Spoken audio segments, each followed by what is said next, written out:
ভাই আপনাদের কেমন লাগলো বলুন? জানো মনে হচ্ছিল না যে মক্কা বা মদিনায় দাঁড়িয়ে আছি, মসজিদে নববীর পাশে দাঁড়িয়ে আছি আর নামাজের নিয়তে দাঁড়িয়ে আছি, আর সেখানে মসজিদের নববীর ইমামের কণ্ঠে আমরা তেলাওয়াত শুনছি? এরকম মনে হচ্ছিল না? আমার তো ভাই এরকম মনে হচ্ছিল।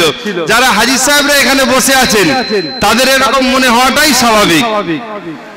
আলহামদুলিল্লাহ, এই ধরনের রত্ন ভারতবর্ষের অলিতে গলিতে, গ্রামগঞ্জে, বিভিন্ন প্রদেশে, বিভিন্ন শহরে, বিভিন্ন পাড়াতে হারিয়েছিল, যাদেরকে খুঁজে বার করবার জন্য কোনো প্রতিষ্ঠান ছিল না।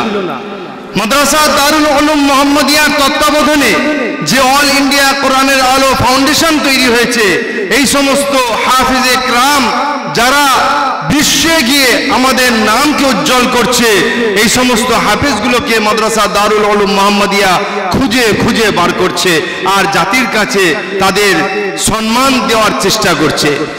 তাই আল্লাহ সুবহানাহু ওয়া তাআলার কাছে দোয়া করি আল্লাহ তাআলা যেন আমাদের এই প্রতিষ্ঠানকে কবুল করে, এবং আপনাদের কাছেও আমরা আবেদন করছি আপনারাও দোয়া করবেন আল্লাহ তাআলা যেন এই প্রতিষ্ঠানকে কবুল করেন, এবং আপনারা সব সময় এই প্রতিষ্ঠানের সাথে থাকবেন, পাশে থাকবেন, যেখানে এই রকম ছোট্ট ছোট্ট বাচ্চারা মাল্টি ট্যালেন্টেড তৈরি হচ্ছে, যারা যেমন ভাবে একদিকে কারিয়ে কোরআন তৈরি হচ্ছে, অপর দিকে সে ইংলিশেও পারদর্শী হচ্ছে, বাংলাতেও পারদর্শী হচ্ছে।